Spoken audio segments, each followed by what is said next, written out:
آج کے سریام کا اہم ترین کردار عیشا کنول، جسے اس کے شوہر نے تیزاب پھینک کر ساری زندگی کے لیے ذہنی طور پر اور جسمانی طور پر ایک طرح سے مفلوج کر دیا۔ گھر والوں کا یہ اندیشہ اور خدشہ ہے کہ وہ قانون کی گرفت سے آزاد ہو کر باہر آ چکا ہے، لیکن متعلقہ پولیس افسران کا اس حوالے سے کیا موقف ہے، آئیے دیکھتے ہیں۔ ان جنرل ایسڈ تھروئنگ پہ بڑا ہی سخت ویو ہے فیصل آباد پولیس کا، اور جتنے بھی کیسز ہوئے ہیں اس میں بڑی ویگورسلی اس کو ہم نے پروسیڈ کیا ہے اور کلپریٹس کو اریسٹ کیا ہے۔ اسپیسیفکلی اس مقدمے کے بارے میں بھی یہ بیسیکلی ایک بچہ تھا جس کی شادی خادم جس کا نام تھا 6 ماہ پہلے ہوئی، اور یہ اپنے ان لاز کے ساتھ ہی رہ رہا تھا۔ سبسیکوینٹلی پھر ان کی آپس میں خرچے کے مسئلے پہ لڑائی جھگڑا شروع ہو گیا، اور جیسے کہ انٹالرنس سوسائٹی میں ہو رہی ہے تو اس نے یہ بڑا ہی ایک ہینیس ایکٹ کیا، اور ایسڈ جو تھا وہ اپنی وائف پہ پھینک دیا۔ تو اس میں پولیس نے فوری طور پہ اسے اریسٹ کر لیا، اور اریسٹ کر کے جو انویسٹیگیشن شروع کی، اور سبسیکوینٹلی یہ کیس ٹرانسفر ہو گیا CCD کو، اور اب وہ لوگ اسے پروسیڈ کرنے ہیں ان اکارڈنس ود لاز۔ دیکھیں اس میں ہم لوگ یہ جو شاپس پہ جہاں اس کی اویلیبلٹی ہے انہیں ضرور سینسٹائز کیا ہے کہ اگر کوئی لیتا ہے تو پولیس کو انفارم کریں، اور یہ لوکل تھانے میں بھی ہم لوگ یہ انسٹرکشنز جاری کر رہے ہیں کہ کہیں سے بھی جہاں یہ ایسڈ کی اویلیبلٹی ہوتی ہے، اگر کوئی ریلیونٹ بندہ اسے خریدتا ہے تو اس کو آپ فوری طور پہ پولیس کو رپورٹ کریں، اور وہ ریزن بتائے کہ اس نے ایسڈ کی اسے کیا ضرورت ہے۔ تو ادروائز جب کوئی بندہ ڈیسائیڈ کر لیتا ہے کسی کرائم کے لیے تو پھر اس کو دیر آر ملین ویز، لیکن اس کے جو ایسڈ کا طریقہ ہے اس کو ہم کوشش کر رہے ہیں کہ اسے ڈیفیکلٹ سے ڈیفیکلٹ تک کیا جائے۔ دیکھیں اس میں سزا تو الٹیمیٹلی کورٹ نے دینی ہے، لیکن کورٹس کا ویو بھی بہت سخت ہے، اور یہ میں خود بھی سمجھتا ہوں کہ ایک بہت ہی ہینیس کرائم ہے،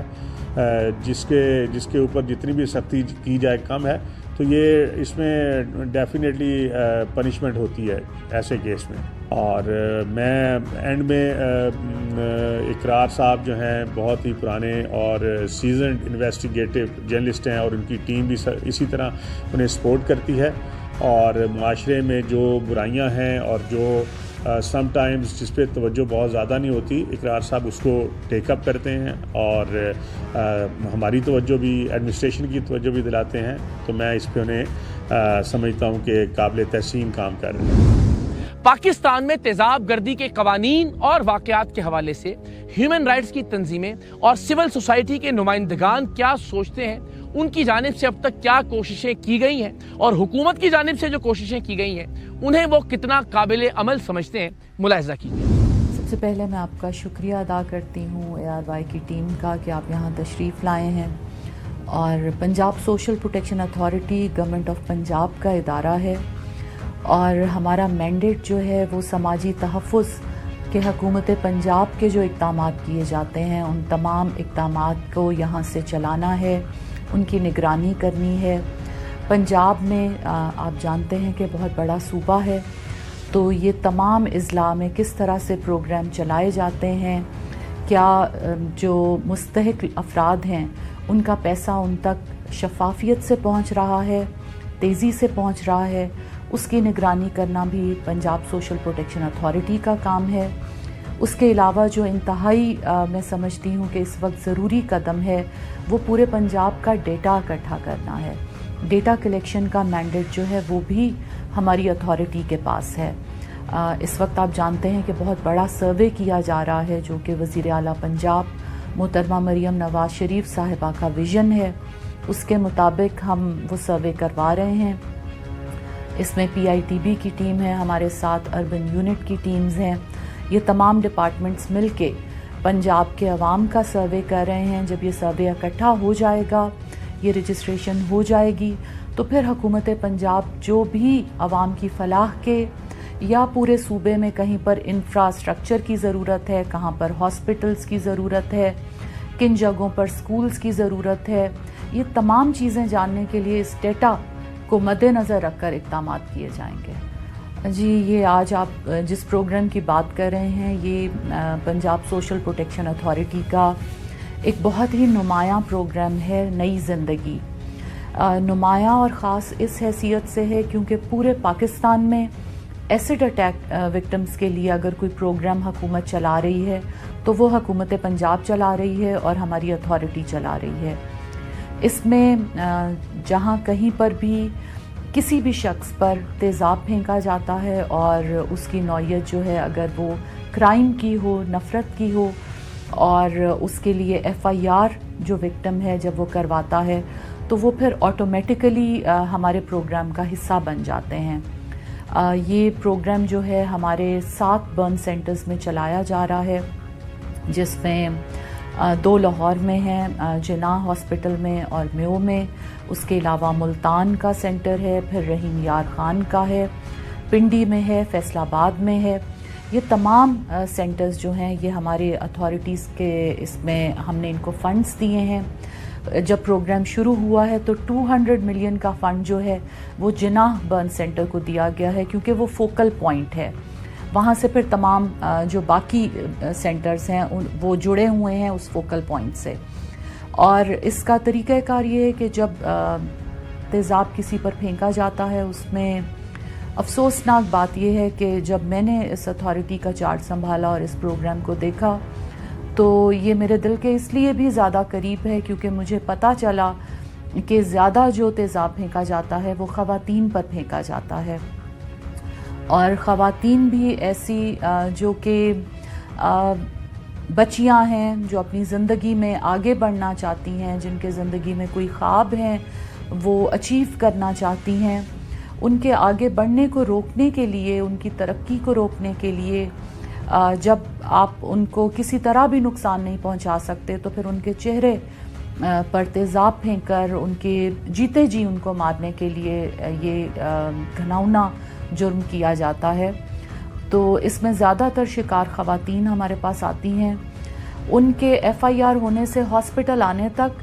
اس کے بعد ان کے تمام, آپ جانتے ہیں کہ تیزاب جب پھینکا جاتا ہے تو یہ علاج بہت لمبا ہوتا ہے. اس کی بہت ساری ریکنسٹرکٹیو سرجریز ہوتی ہیں, بار بار تہ در تہ جو ہے وہ یہ تیزاب چلا جاتا ہے جلد میں, اور پھر بار بار ان کے آپریشنز کرنے پڑتے ہیں. یہ لمبے عرصے پر محیط ہوتا ہے. تو جب تک یہ علاج چلتا ہے اس میں آپریشنز ان کے ہوتے ہیں, کئی بار آنکھوں کے آپریشن ہوتے ہیں. جب تک وہ گھر نہیں چلے جاتے اس میں پھر بہت بڑا میں سمجھتی ہوں کہ جو اثر ہوتا ہے وہ ذہن پر اثر ہوتا ہے, کیونکہ جب آپ کا چہرہ بگڑ جاتا ہے تو آپ کا دنیا کو سمجھنے کا اور دنیا کا آپ کو دیکھنے کا بھی نظریہ بدل جاتا ہے. لوگ آپ کو اس طرح سے نہیں دیکھتے. اس کا بالکل چہرہ جھلس چکا تھا اور اس کا ابھی آپریشن ہوا ہے, اس کی آنکھوں کا آپریشن ہوا ہے, اس کے ہونٹوں کا آپریشن ہوا ہے, اور ابھی اس کے اور بھی بہت سارے آپریشنز ہوں گے. اس میں اویئرنیس جو ہے وہ میں سمجھتی ہوں کہ خواتین کو تو اویئرنیس کی ضرورت نہیں ہے, کیونکہ یہ ان خواتین پر ہی پھینکا جاتا ہے جو کہ اویئر ہوتی ہیں اور وہ آگے اپنی زندگی میں کچھ کرنا چاہتی ہوتی ہیں, ان کے اپنے حقوق کا پتہ ہوتا ہے. وہ خواتین جو زور زبردستی میں نہیں آتی, یہ ان خواتین پر پھینکا جاتا ہے. اس میں اویئرنیس کی حکومتی سطح پر بہت ضرورت ہے, خاص طور پر تیزاب جو ہے وہ اس طرح نہیں دستیاب ہونا چاہیے, ایسے لوگوں کو نہیں دستیاب ہونا چاہیے. اور دوسری چیز یہ ہے کہ میں دوبارہ سے یہ کہوں گی کہ جب ہم انصاف کی فراہمی کو یقینی بناتے ہیں, ایسے لوگوں کی داد رسی کرتے ہیں جن پر ظلم ہوتا ہے, تو پھر اس کی روک تھام ہو سکتی ہے. ابھی تک جو ہم نے نئی زندگی پروگرام کے حوالے سے جو کیسز دیکھے ہیں, اور نئی زندگی پروگرام تو آف کورس ایک ٹرانسجنڈر کے لیے بھی, میل کے لیے بھی, فیمیل کے لیے ہے, لیکن جو فیمیل کیسز ہم نے دیکھے ہیں اس میں موسٹلی جو ریزنز ہیں وہ نمبر 1 شادی نہ ہونا, پرپوزل بھیجا نہ ہو گیا, کہ شادی کے پرپوزل پر جو ہے وہ اس پہ. نمبر 2 جو ہے وہ ہے انہیریٹنس میں, کہ اگر بچی کی کوئی جائیداد ہے اور وہ جائیداد میں اپنا حصہ لینا چاہتی ہے تو اس کو وہ فالو اپ نہ کر سکے, اس کا پیچھا نہ کر سکے. تو یہ جو دو میجر جو ریزنز ہیں یہ دیکھنے میں آئے ہیں. اب جیسے کہ پروسیکیوشن ڈپارٹمنٹ نے بھی اور ہماری گورنمنٹ آف پنجاب نے بھی ویمن سے ریلیٹڈ اس طرح کے جو کیسز ہیں جو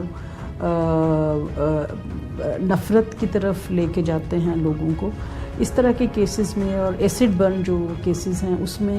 گورنمنٹ جو ہے وہ بہت زیادہ آگے بڑھ کے انہوں نے کام کیا ہے. اس میں جو ایسڈ کی خرید و فروخت ہے اس پہ بھی ایک جو ہے وہ لا بنا دیا گیا ہے, اور اسی طرح ان کی سزائیں جو ہیں وہ سخت سے سخت سزا جو ہے وہ مختص کر دی گئی ہے. اور اب ہمارا کیونکہ پروسیکیوشن ڈپارٹمنٹ کے ساتھ ایک MOU سائن ہوا ہے اور ہم بھی لیگل جو اسسٹنس ہے وہ پرووائڈ کر رہے ہیں ایسڈ برن وکٹمس کو, اور پروسیکیوشن ڈپارٹمنٹ اس کو ایفیشینٹلی دیکھ رہا ہے. ان کا ایک ڈیش بورڈ بنا ہوا ہے جینڈر بیسڈ وائلنس پہ, اور وہ اسی ڈیش بورڈ پہ ان کی ہر قسم کی معلومات جو ہیں وہ آ رہی ہوتی ہیں, اور ہمارا ڈپارٹمنٹ بھی جو ہے ان لیگل کیسز کو سپورٹ کر رہا ہوتا ہے. آج کا سرعام آپ نے ملاحظہ کیا, ایک اور پروگرام اور شاید یہ پروگرام گزر جائے گا, لیکن ایک ایسا صوبہ جہاں ایک خاتون وزیر اعلیٰ ہے, اس صوبے میں ایک خاتون پر تیزاب کا پھینکا جانا اور پھر اس خاتون کے اہل خانہ کی جانب سے اس کے علاج کے لیے مختلف جگہوں سے قرض اٹھانا, اس کی قانونی کارروائی کے لیے, عدالتی انصاف کے حصول کے لیے لوگوں سے پیسے مانگنا ہم سب کے لیے اور بالخصوص خاتون وزیر اعلیٰ کے لیے ایک بہت بڑا سوالیہ نشان ہے. اولاً تو اس طرح کے واقعات کی روک تھام کے لیے نئے سرے سے قانون سازی اور سخت ترین قوانین متعارف کروائے جانے کی ضرورت ہے, اور اس طرح کے واقعات کے پیش آنے کے بعد ان خواتین اور ان کے خاندانوں کو مکمل طور پر قانونی اور معاشی تحفظ فراہم کرنا بھی حکومت وقت کی ذمہ داری ہے, نہ کہ یہ ان لوگوں کو اپنے علاج کے لیے در در بھیک مانگنا پڑے. میری درخواست ہے وقت کے حکمرانوں سے کہ عیشا کنول کے خاندان کو مکمل طور پر قانونی اور معاشی تحفظ فراہم کیا جائے. اس کے علاج کی ذمہ داری حکومت وقت کی ذمہ داری ہے, اور دعا ہے کہ پروردگار دو عالم اس بچی کو, اس بیٹی, اس بہن کو وہ حوصلہ عطا کرے کہ اپنی باقی کی زندگی وہ عزم سے اور ہمت سے گزار سکے.